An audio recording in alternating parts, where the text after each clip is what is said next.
Fascist যারা আমরা আক্রান্তের শিকার হয়েছি, জেলে গিয়েছি, গুম খুন, সর্বশেষ শিশু বাচ্চারা পর্যন্ত হেলিকপ্টার থেকে গুলিবর্ষণের শিকার হয়েছে।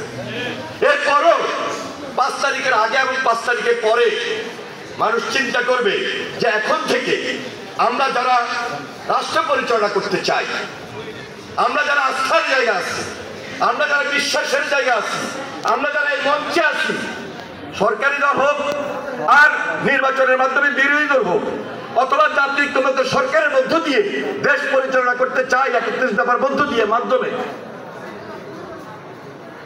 দায়িত্বশীল আমাদেরকে খুব বেশি বেশি হতে হবে।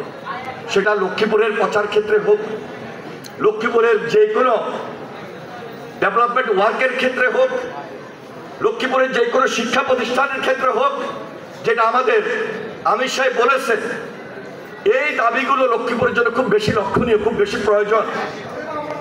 সেটাকেও যদি টার্গেটে পৌঁছাইতে হয় তাহলে এই দেশে জাতীয় ঐক্যমতটা খুব জরুরি।